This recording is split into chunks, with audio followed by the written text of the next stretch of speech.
Hi, this is Sally Niederman with my videotape discussion, How Can I and Will I Fight Racism in Schools?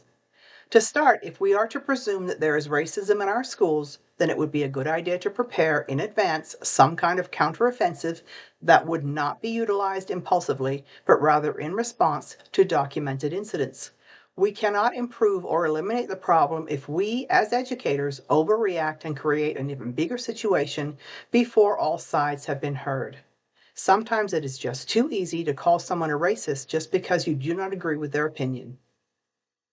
The discussion for this video is to outline 3 ways that I can and will fight racism in schools, or more concisely, my school. First, all schools should provide information and resources for explaining racism. It is a fact that schools in Las Vegas observe Black History Month, but for the most part, the information concerns such things as slavery, segregation, and discrimination. That is a reasonable lesson plan, but we should also encourage conversations about the positive achievements of Black people that might not be so well known and their contributions to society and to the world. For example, Bessie Coleman, the first licensed Black pilot, or Gwendolyn Brooks, the first Black author to win a Pulitzer Prize. Then there is Alice Coachman, who was the first Black woman from any country to win an Olympic gold medal, plus Benjamin Davis, the first Black general in the United States Army.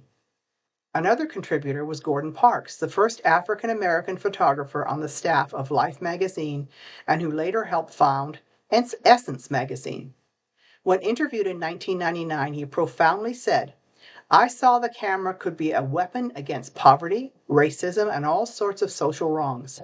I knew at that point that I had to have one." Second, speak up. I will advise my students that if they see or hear racist behavior, to report it to a teacher, counselor, or another trusted adult. However, to avoid these incidents that can only be described as gossip, malicious or otherwise, they should be aware that they must be sure of their facts. I will not listen to hearsay. For example, Sarah told me that. I would tell them that Sarah has to be the one to report the incident. Further, they must be prepared to share their information, not only with me, but with the administration, which could include the principal or assistant principals. Third, be a friend. At recess, invite someone or just someone new to join or play a game together, in a large group or small group. No one should be left sitting on the bench. Friendship can and does fight racism. In Chapter 36, Black Lives Matter at School, a roundtable discussion, it contains some informative suggestions, including creating an initiative called Year of Purpose. This title could mean different things to different schools, but it is a positive statement that could be expanded upon as it relates to racism. I was inspired by the video Racism in Schools, How Can You Fight It? The girls, Leslie and Amiali, were interviewed. I'm sure there were other people in their group, but it had to start somewhere, and it was brave of them to speak up. One of the instances that was highlighted was the dress code standard. I have never seen one that was so specifically targeted to minorities, but I would suggest that instead of individual don'ts, for example, no do-rags, just say no head coverings in general at school or in the classroom. It is an easy fix to be general instead of specific and takes just a little more effort to get it right. However, if religion is involved, we must tread carefully when it comes to the wearing of a hijab, the head covering worn in public by some Muslim women, and the yarmulke, a brimless hat worn by some Jewish males. Excuse me. Discrimination takes on many shapes and forms. In Chapter 32, Rethinking Islamophobia, discrimination and hate crimes against Islam under Muslims has increased, undoubtedly because of worldwide atrocities that include, but is not limited to, September 11, 2001. Additionally, there is now the tragedy of October 7th in Israel. While I am sure that I cannot teach a class that would be as politically charged as this, in conversations that I may have at school, I will make sure that Islam and violent extremism are not interchangeable ideologies. Regarding the video, The Black Panthers, Vanguard of the Revolution, although I emphasize with the plot and plight of Black people and what could be described in the video as the turbulent 1960s, we must acknowledge that many things have changed, some for the better and some for much worse. And that is definitely not a let's sweep it under the rug comment. There is a passage in Chapter 39, What We Don't Learn About the Black Panther Party But Should, that I agree with. After one or both of the authors watched the aforementioned video, they commented that it doesn't provide enough historical context for the Panthers' activities, making it difficult for students to fully understand the rise and fall of the party. The Black Panthers are remembered for their activism and also their methods of achieving a certain degree of social justice. Since we are still talking about the group over 50 years after their formation, it is evidence that the fight for social justice is still ongoing. A strategy I would use for fighting racism and or making schools less racist is to acknowledge the issues. This does not make it in-your-face concern, but rather having a frank, open, and honest conversation with students. Schools do want to be made aware of racist issues, but we cannot create a police-type state in our classrooms.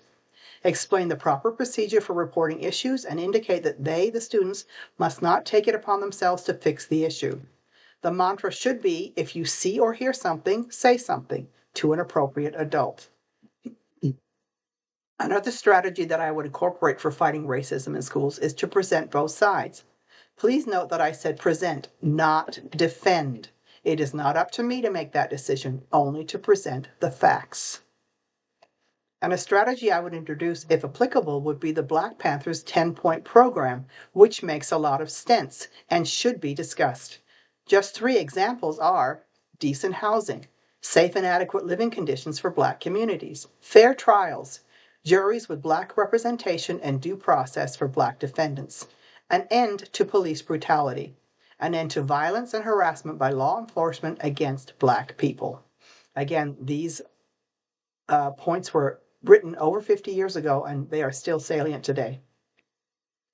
I'm impressed with Chapter 28, Celebrating Skin Tone, in our textbook, and especially the book that is mentioned, All the Colors We Are by Katie Kissinger. What a great way to dispel preconceived notions about the color of one's skin. Since I will be teaching 3rd grade next, I would hope to make this book a read-aloud lesson and enlist the help of my students, both English and Spanish speaking, to read aloud with me. A source of inspiration for making this video included, of course, Martin Luther King's I Have a Dream speech. It is still a powerful and awe-inspiring sermon, even after all these years. A recent source of inspiration that I have just heard of is part of the poem Pensamento Serpentino by Luis Valdez. The excerpt is called In La Quech, and it can be found in the video Precious Knowledge, which is about the failed initiative to have and keep ethnic studies classes in high school in Tucson. This stanza expresses solidarity and respecting others. One line is, and please excuse my Spanish, Si te amo y respeto, me amo y respeto yo, which translates to, if I love and respect you, I love and respect myself. I believe that by using a combination of these and other resources, I can create a powerful learning experience for children about fighting racism and building a more just world. Thank you.